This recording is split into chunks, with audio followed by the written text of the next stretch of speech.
When Hitler became dictator of Germany, he applied what he wrote in his book, Mein Kampf. A stronger race will drive out the weak races, for the vital urge crushes the weak, to make room for the strong.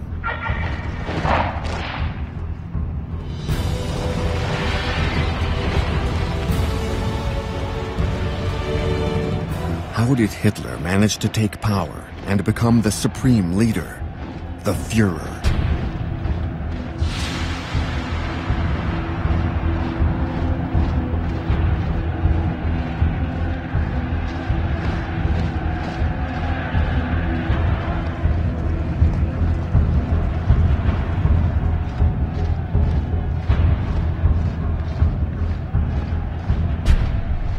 Nuremberg, 1929.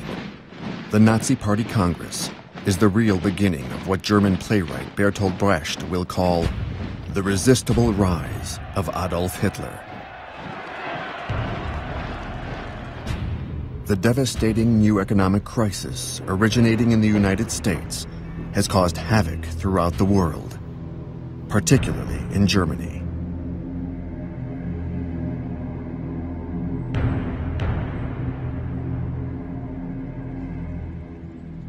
One after the other, factories close their doors, and the number of unemployed reaches the astounding figure of 6 million.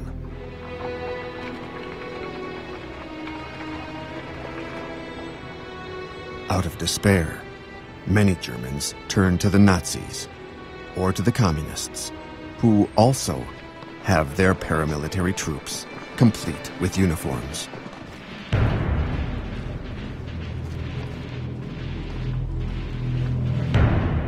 Communists and Nazis clash violently in all the elections that follow.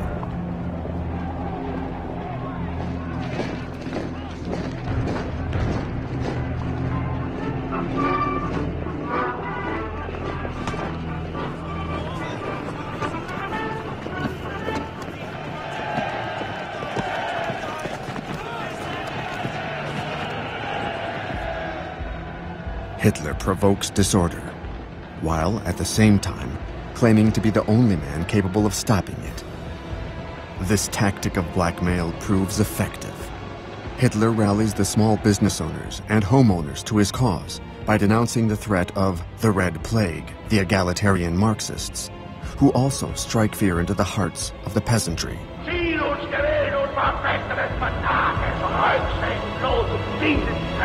The result is astonishing.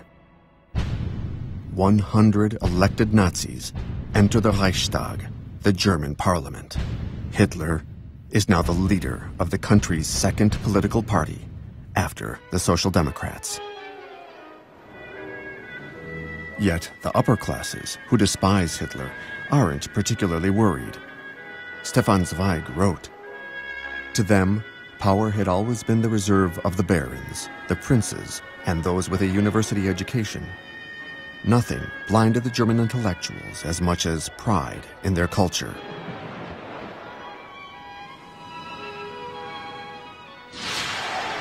And in the meantime, Hitler's rise continues. In just a year, he comes to dominate the extreme right in Germany. Veterans associations, such as the Steel Helmets, with 500,000 members, will have to obey his orders.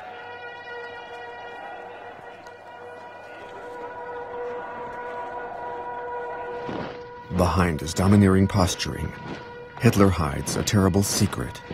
He has just emerged from a scandal which might have finished him. Rumors of a personal drama circulate in the press. He had conceived a passion for his own niece, Geli Robal, aged 23.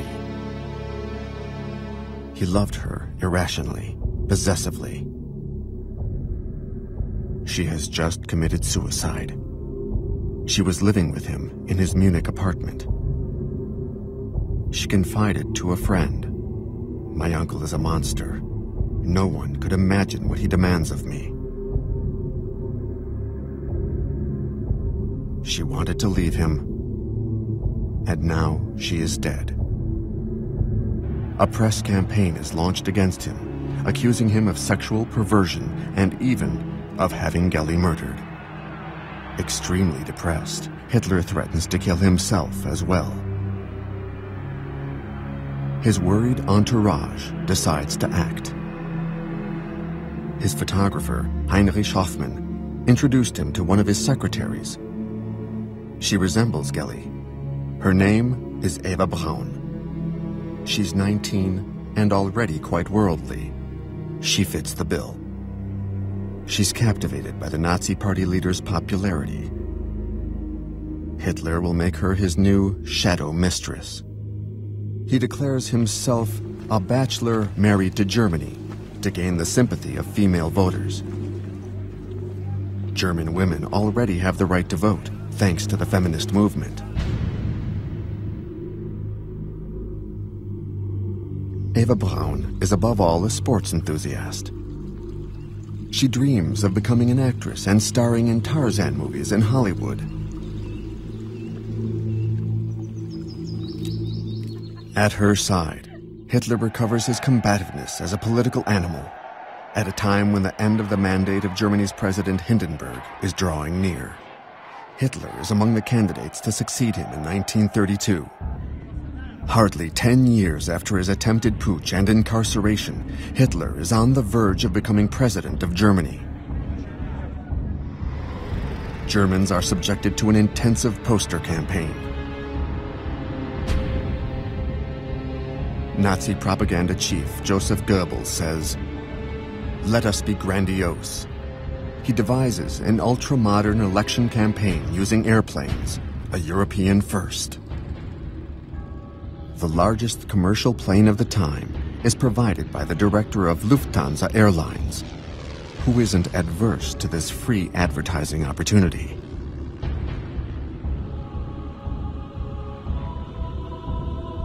Hitler, wearing a leather helmet, sets off on a tour of some 100 German towns where he can gauge his popularity.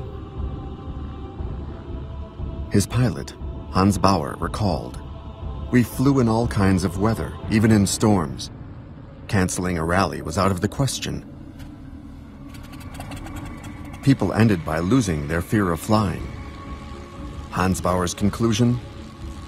Hitler contributed to the expansion of air traffic. Goebbels invents the slogan, "The Führer above Germany." He forges the myth of Hitler the Supreme Savior during these aerial hustings, carefully filmed and then projected all over the country.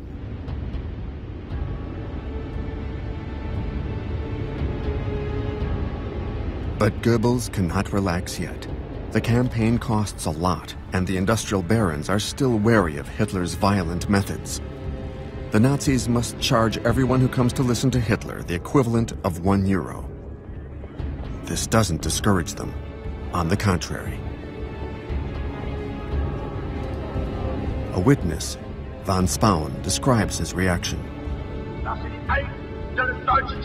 "I suddenly felt Hitler's eyes on me, and it affected me for the rest of my life."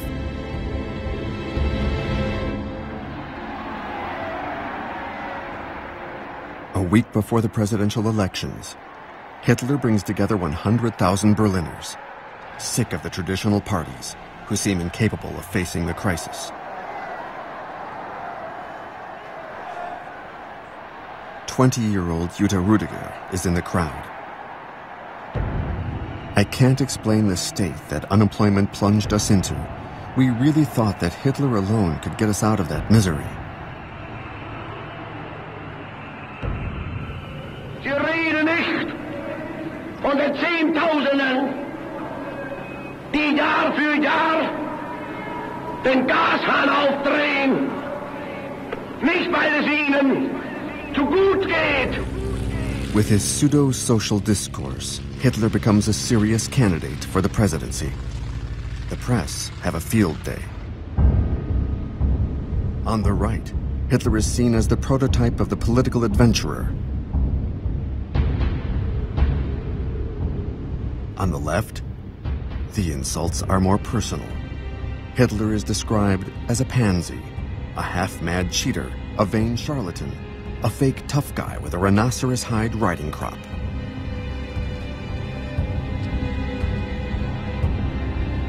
The outgoing president, Marshal Hindenburg, although a reactionary monarchist, is supported by the left. This paradox reflects the growing danger of Hitler's rise, as is hammered home by his most determined opponent, Social Democrat leader Otto Wels. Es ist keine Minute Zeit mehr zu verlieren. Nur einen Gedanken, ein Ziel kann es noch geben. Der Faschismus muss geschlagen werden bis zur Vernichtung. Alles und durch für die Freiheit, die Republik und die deutsch geschaffene Arbeit. April 10, 1932, the verdict is announced. Hitler will not be president. 13 million Germans have voted for him, a third of the electorate. It is enormous, but it isn't enough.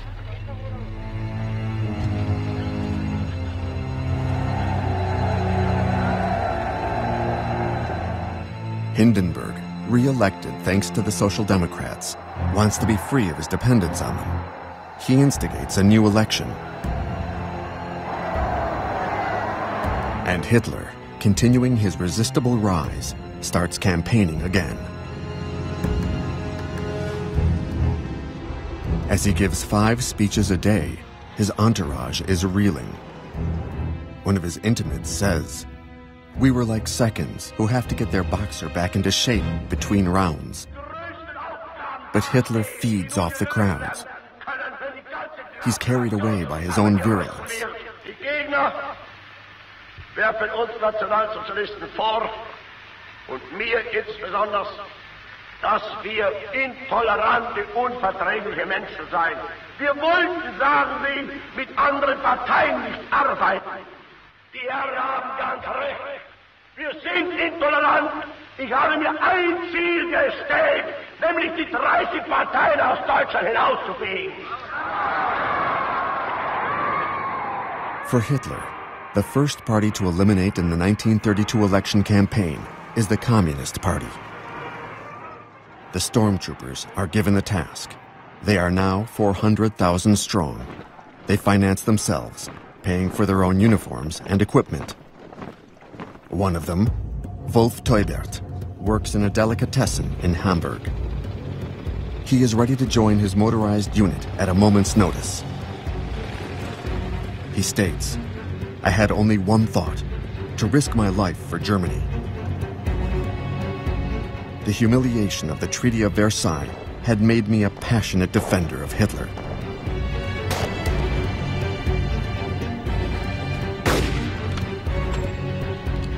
There was companionship, solidarity, and pride in wearing a uniform. We, who were ashamed of having been too young to have fought in the Great War, took advantage of our elders' experience.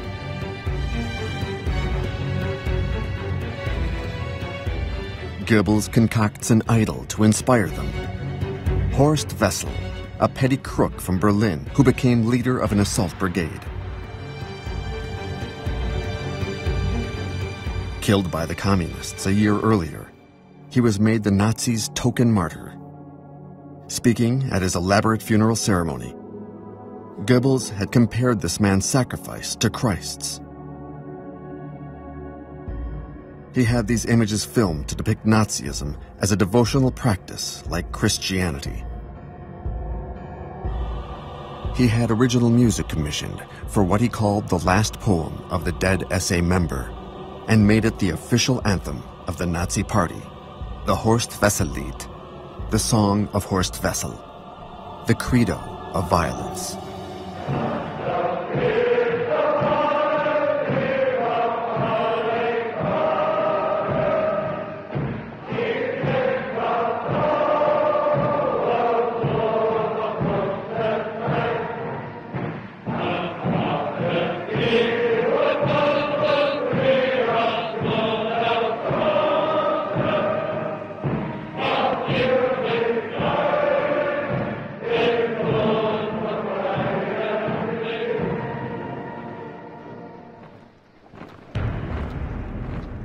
red front are the communist militias. They always wear workers' caps and Russian blouses. All these militants, men and women, are inspired by their ideals. They too have their combat songs.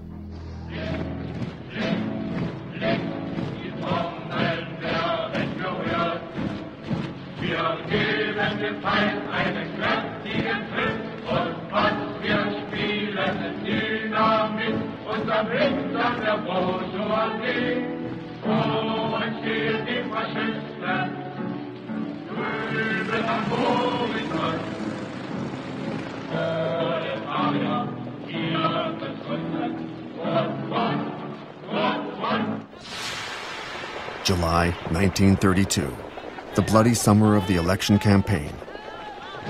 The SA stormtroopers, with the complicity of the police, provoke street battles with the communists. 100 dead and 1,000 wounded is the toll among the communists. Many Germans, exhausted by the disorder and the government's powerlessness, approve of the Nazis' violent acts. The result? 230 Nazis elected to parliament. Hitler is now head of the country's strongest political party.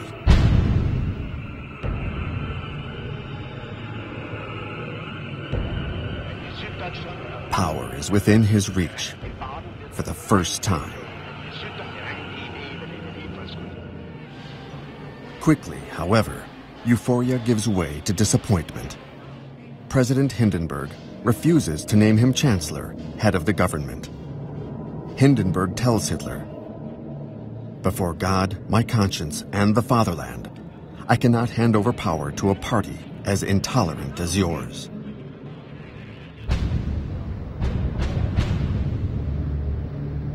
Nevertheless, Hindenburg offers him a role in the government. But Hitler doesn't consider himself an ordinary politician seeking a ministerial position.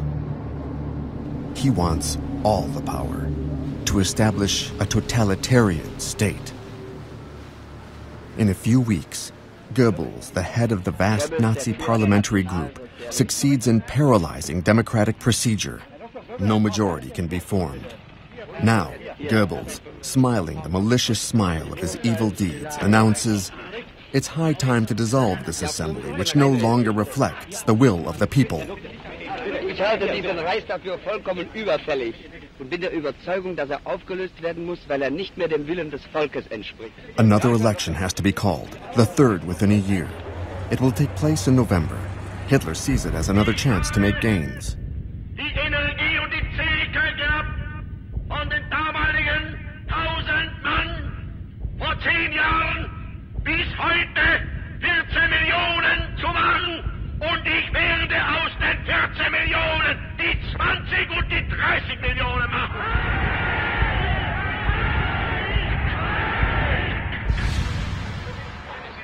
The election's results are a crushing disappointment for Hitler.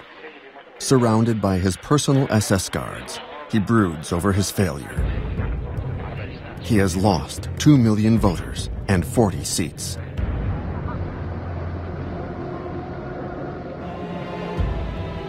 Goebbels says, "We've had a setback. Hitler refused to enter the government, and the voters didn't understand why." With bitterness, Goebbels reads the foreign press reports.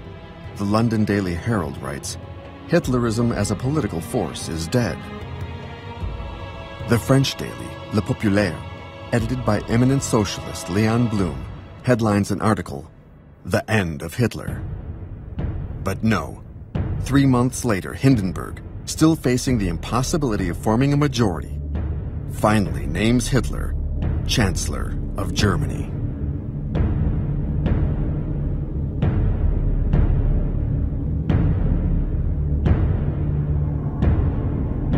A student in Berlin, Sebastian Hafner, writes,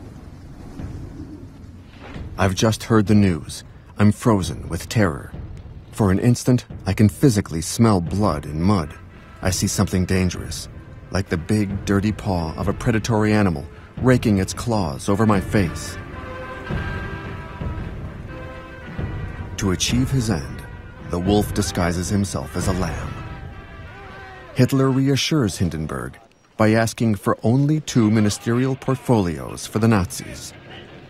The Minister of the Interior would be a Munich policeman named Wilhelm Frick, with Hermann Göring at his side, also to control the police. 2 key positions. Hitler advances by subterfuge.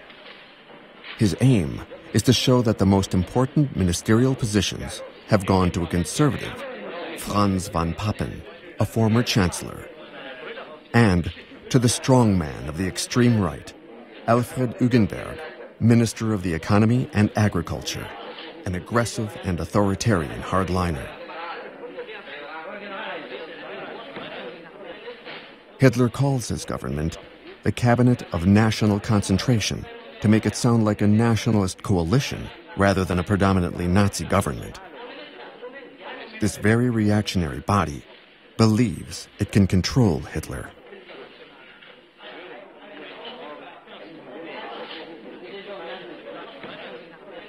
Von Papen makes a costly mistake when he says to Hugenberg, "Hitler is our man," to which Hugenberg replies, "We oversee him."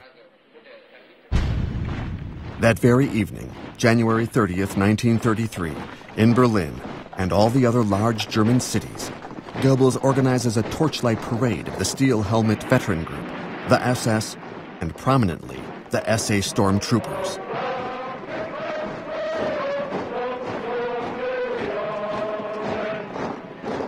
Goebbels declares that 1 million people marched in the parade, but the British military attaché estimates them at less than 15,000 marchers, made to go around in circles for hours by Goebbels.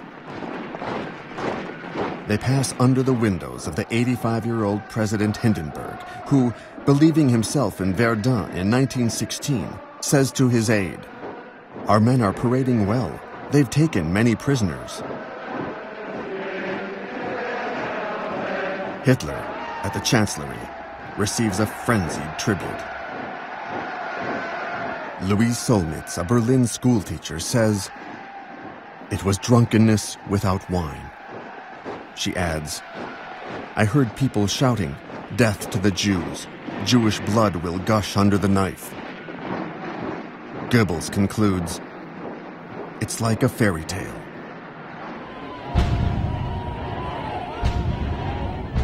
At the Berlin Sports Palace, Hitler delivers his first speech as Chancellor. What is Hitler's plan? Absolute power, but by stages. There are still 200 communists and social democrats in the Reichstag. Therefore, Hitler's first move is to dissolve parliament and call new elections. His speech, broadcast on radio, is an appeal to all voters, even those on the left. Und hege felsenfest die Überzeugung, dass eben doch dann einmal die Stunde kommt, in der die Millionen, die uns heute verfluchen, hinter uns stehen und mit uns begrüßen werden dann das gemeinsam geschaffene, wiedererkämpfte, wiedererfahrene, neue deutsche Reich der Größe und der Ehre und der Kraft und der Herrlichkeit.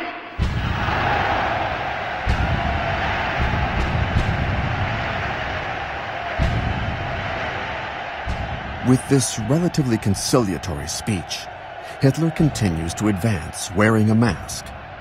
Goebbels, however, wants to clarify matters by returning to the fundamentals, anti-Semitism and violence, for the Nazi voter base. Und wenn die jüdischen Zeitungen heute glauben, auf versteckte Drohungen die nationalsozialistische Bewegung einschüchtern zu können, sie sollen sich hüten. Einmal wird unsere Geduld zu Ende sein und dann wird den Juden das freche Lügen mal gestoppt werden.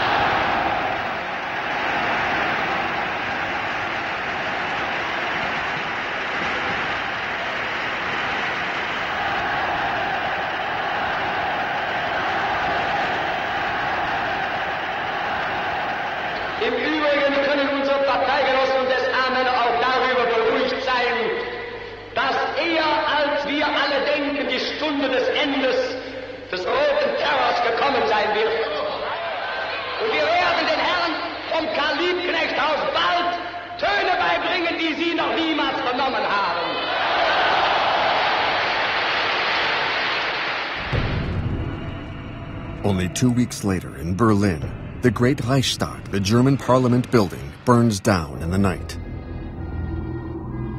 Nothing remains of this powerful symbol of German democracy.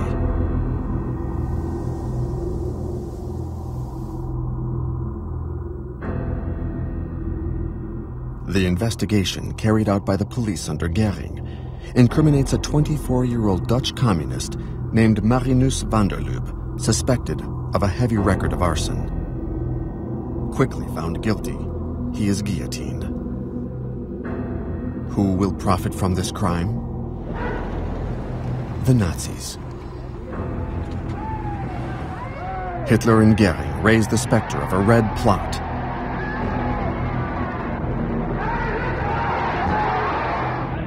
Göring has 4,000 communists arrested, including the leaders. But the Communist Party isn't outlawed yet. For Hitler wishes to maintain the appearance of legality for the legislative elections, which he expects will consolidate his power.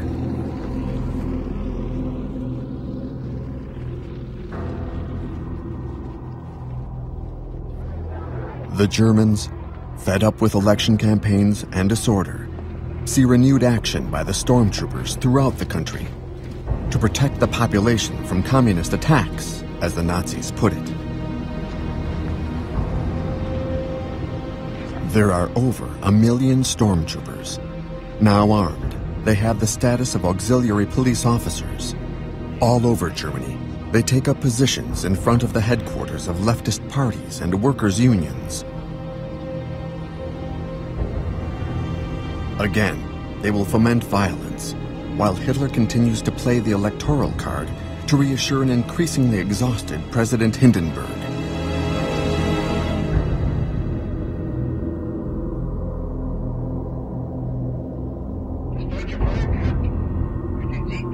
Göring, menacing in his Gothic-style armchair, fingering his dagger, gives his doctored version of the election outcome. Der 5. März bedeutet für einen Mann und eine Bewegung einen gewaltigen Sieg. Der Sieger des 5. heißt Adolf Hitler und die Bewegung ist der Nationalsozialismus. Beides aber ist gleichzusetzen mit dem deutschen Volke und dem Deutschen Reich. In reality, Hitler and his coalition barely win a majority. Even with all his propaganda and the intimidation by the SA, Hitler hasn't stopped the communists from obtaining 12% of the votes. At this point, Hitler tears off his mask and enters the realm of illegality with his government's complicity. He invalidates the election of the communist parliamentarians and has them arrested and sent to the concentration camps of Oranienburg near Berlin and Dachau near Munich, which have just been set up by the Nazis. These are the first of the 16 camps that opened in the year 1933 alone. The number of political prisoners rises to 100,000 during the first months of the regime. Communist student Klaus Bastian recalls, "The guards whipped the prisoners and pushed us into freezing water. We always feared for our lives, night and day." The Nazi version is that these parliamentarians, senior civil servants, and union leaders are being re-educated.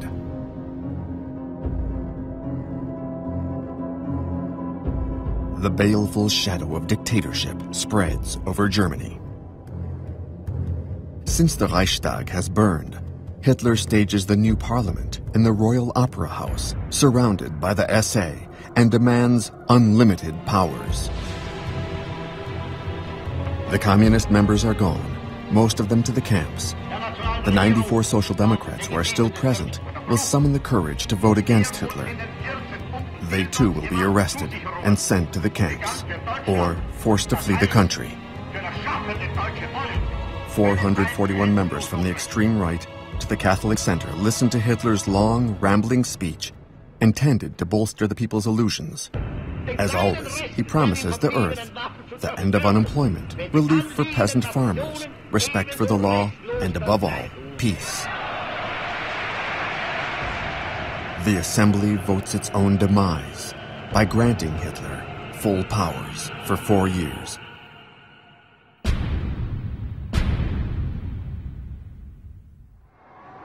No longer can President Hindenburg contest the Chancellor's decisions. To the sound of cheers, democracy dies in Germany.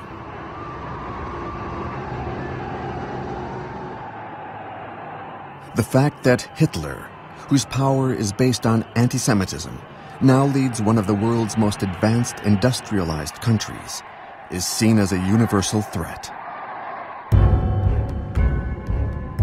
All over the world, anti-Hitler demonstrations, like this one in New York, protest against his barbarity, his obscurantism, and his anti-Semitism. All call for a worldwide boycott of German products. To dissuade them, Hitler orders a day-long boycott of Jewish-owned stores in Germany, meant as a warning.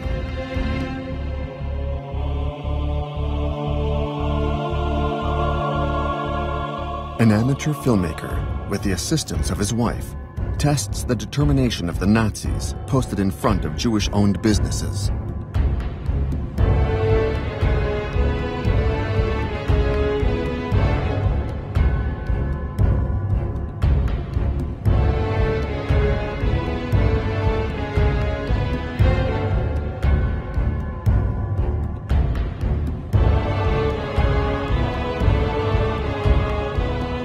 Jews in Germany are horrified to see essay posters that read, "Not a penny for Jewish capitalism, buy German," and "The Jews are the cause of our downfall." It's the beginning of the persecution. Edwin Landau, owner of a large store in East Prussia, writes, before emigrating to Palestine with his family, "I changed completely in the space of a few hours. This country and this people whom I had respected and loved until then had suddenly become my enemies. I was no longer German, or no longer had the right to be German. I was ashamed of having once belonged to that nation. I was ashamed of the trust I had held in so many people who now removed their masks to reveal themselves as my enemies."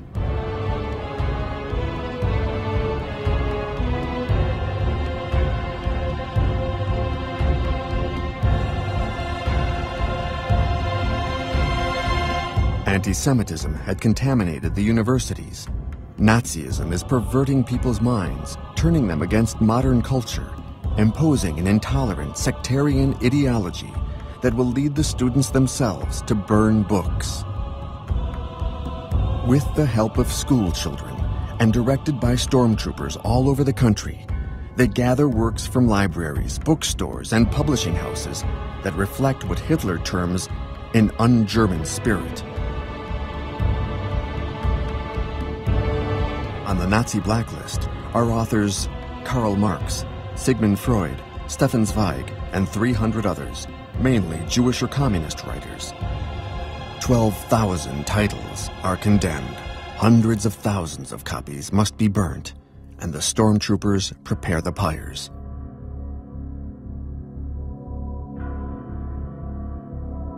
In a radio broadcast from Berlin's Opera Square, Goebbels reads out the sermon of the Black Mass for an autodafé straight out of the Dark Ages. Meine Kommilitonen,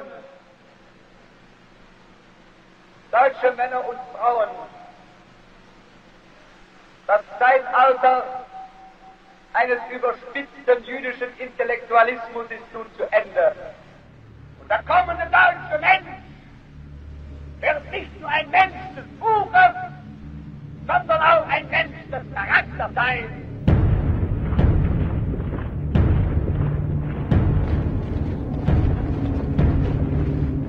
A young Berliner, Dorothea Günther, is present at the Autodafé and the Nazi ritual. Her description of the scene. The essay and the students shouted out the book's title and its author's name. They stated if the author was Jewish, a pacifist, a feminist, or simply a modernist. They would recite, we consign you to the fire, and would throw it into the flames. I was dumbfounded and deeply outraged, since we had read and discussed many of the works that ended up in the fire.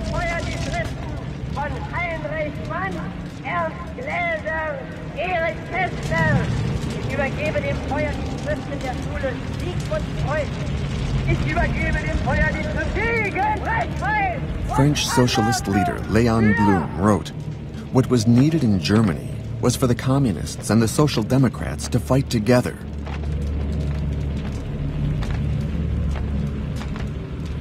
But the Social Democrats were unwilling, and as for the communists, Moscow had given them their orders: no alliance with the Social Democrats, described as socio-traitors.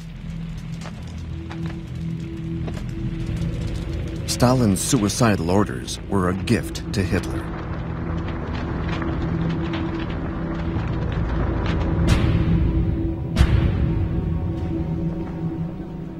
Hitler suppressed the unions. Now, on July 21st, 1933, he outlaws the Social Democratic Party.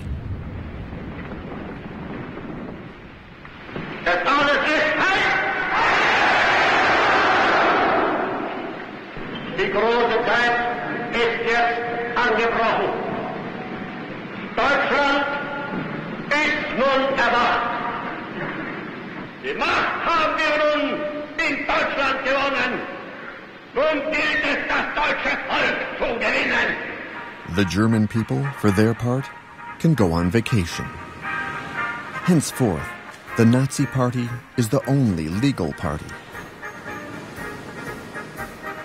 Its anti-Semitic slogans don't seem to stir many people up. They are largely indifferent to the fate of their Jewish compatriots, who, after all, only number 500,000, less than 1% of the population. Half the German Jews would manage to emigrate. Gerda Blackman remembers, "We succeeded in embarking on the condition of giving up everything we owned.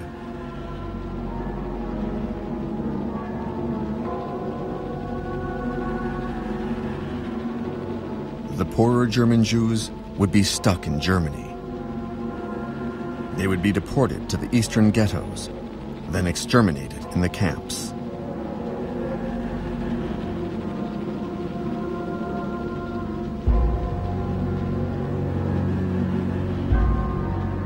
Opponents to the regime would flee, if they can, anywhere they can, especially to France, where they would later be trapped by the German occupation in the war and handed over to the Nazis.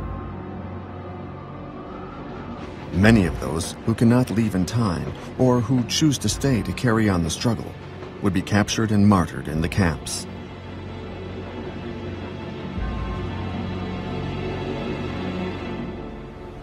The vast majority of Germans would accept the totalitarian regime.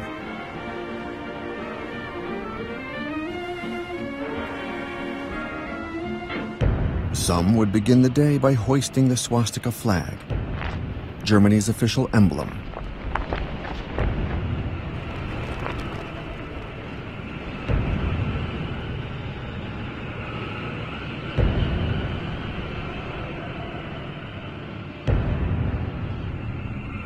The others, now that Hitler had muzzled the press, would read only Nazi newspapers. Their daughters, too, would learn the compulsory salute. Their sons would enter the Hitler Jugend, the Hitler Youth Movement, which will hone their aggressive tendencies. At school, teachers would show pupils how to handle weapons.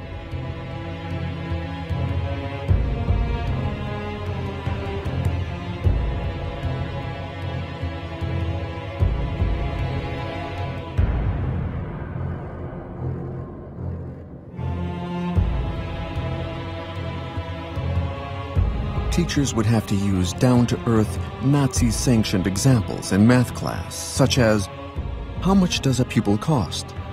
A mentally handicapped young person costs the state 1,800 marks a year, the average pupil 320 marks, and a brilliant pupil only 125 marks. Answer: society can only survive if its citizens are genetically sound. The older daughters would join the BDM, the Bund Deutscher Mädel, the League of German Girls. It trained girls to be good wives and to bear many little soldiers. These would be killed at 10 years of age in the last combat actions in Berlin. However, the Germans are unaware of all this in the summer of 1933. Hitler is not yet the unchallenged supreme leader. To achieve this, he must continue numbing the nation by his propaganda. Such as the film Victory of Faith, that depicts the first Congress since the taking of power by the Nazi Party, now the only party.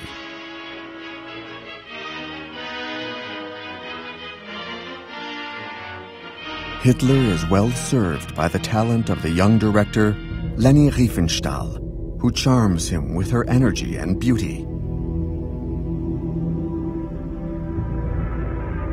With clever framing and lighting techniques, she glorifies the new god of a new mystique, a mystique of race, of the leader, of power and its apostles.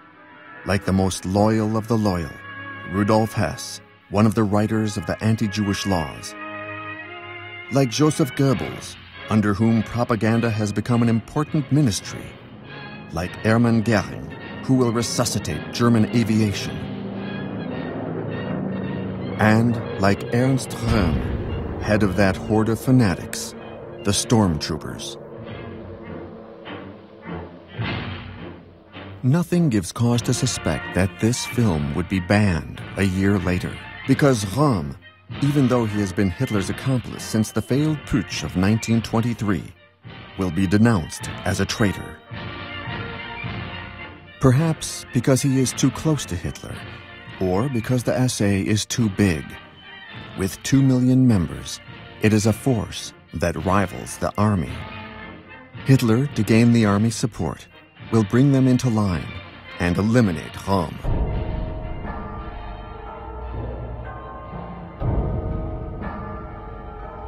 It all begins the next summer, when Hitler travels to Italy to meet Mussolini in Venice.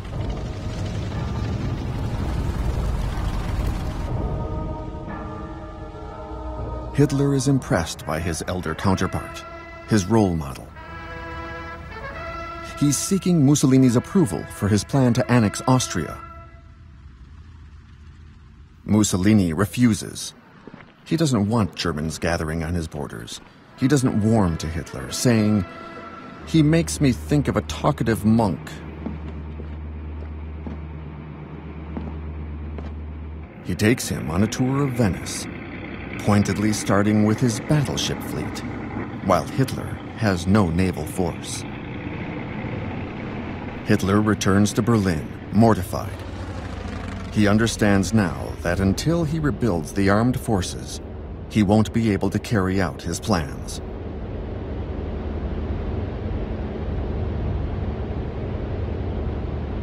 Hitler goes to observe the maneuvers of the Reichswehr, the German army, reduced by the Treaty of Versailles to 100,000 men, few in number, but very well trained.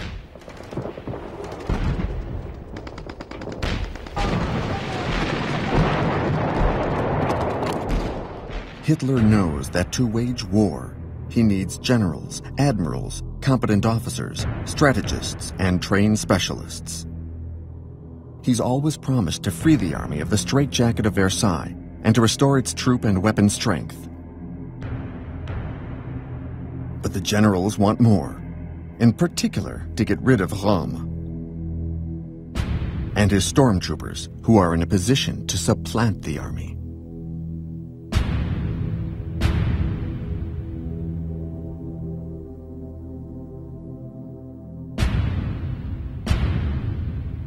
Röhm is also harshly criticized for having delusions of grandeur. He steals the limelight from Hitler. Industrialists are worried by his declaration that the National Socialist Revolution is not over. Goebbels says he's a Bolshevik in disguise.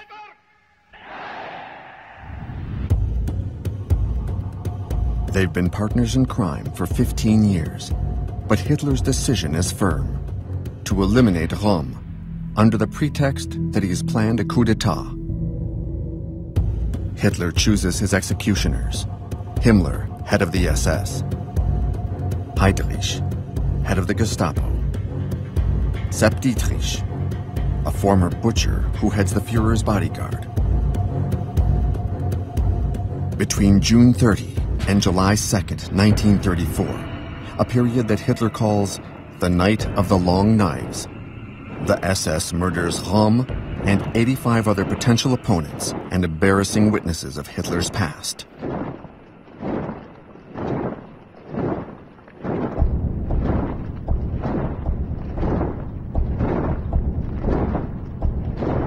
With Röhm gone, the stormtroopers lose all their influence and are deployed only to keep order. The army is satisfied, as are the industrial barons, and Sepp Dietrich is promoted to SS General. When Leni Riefenstahl directs her next film, Triumph of the Will, on the Nazi Party Congress of 1934, only black SS uniforms are seen marching behind Himmler.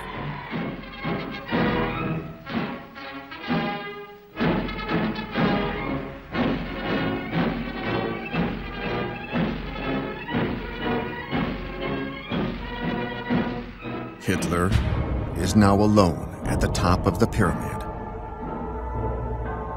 A month after the Night of the Long Knives, the last president of the Republic, Marshal Hindenburg, dies at age 87. Democracy has been dead and buried for a long time. Totalitarianism continues its implacable march. Hitler becomes commander of the armed forces. His power is absolute. All the soldiers must swear an oath of loyalty to the Führer, our leader, and the leader of the German people, Adolf Hitler. Adolf Hitler!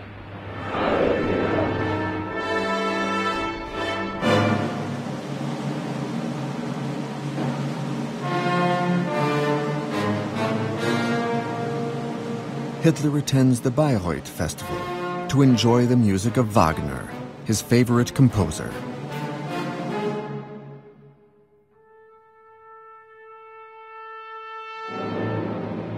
The composer's daughter-in-law, Winifred Wagner, who supported him during his difficult beginnings, welcomes him now as master of Germany.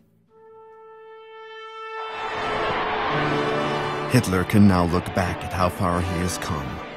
He's achieved the demented dream of his youth: to incarnate Rienzi, his favorite Wagnerian hero, who sacrifices himself for his adoring people.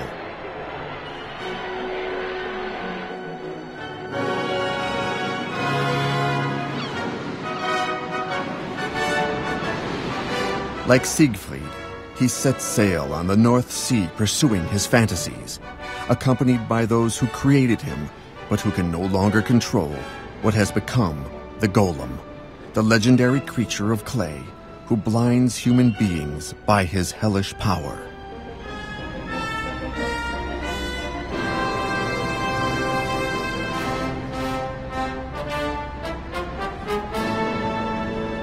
Hitler will first appropriate the successes of the Weimar Republic, such as the famous autobahns, which will become showcases of the Nazi regime.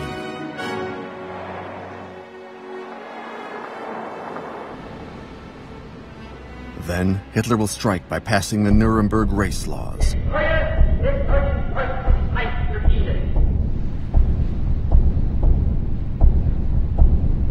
He will burn synagogues to the ground in the Kristallnacht pogrom, prelude to the final solution.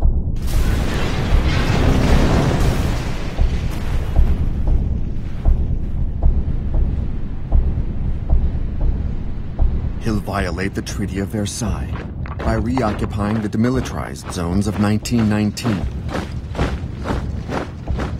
The weakness shown by the lack of reaction from France or England will lead Mussolini to draw closer to Hitler, allowing him to annex Austria, a step in what he calls his mission, to integrate all the German-speaking peoples into a greater Germany. He'll intervene in the bloody Spanish Civil War, sending his bombers to annihilate the population of Guernica, ensuring victory for Franco's fascists over the Spanish Republicans.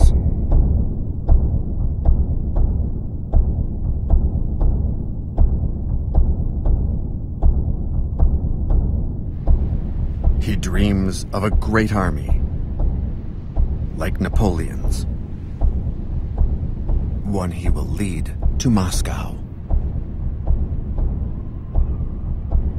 All the while proclaiming his desire for peace. Wir wollen einst ein Reich sehen und ihr müsst euch schon dafür erziehen. Wir wollen, dass dieses Volk einst gehorsam ist und ihr müsst euch in den Gehorsam üben. Wir wollen, dass dieses Volk einst friedliebend und aber auch tapfer ist und ihr müsst friedfertig sein.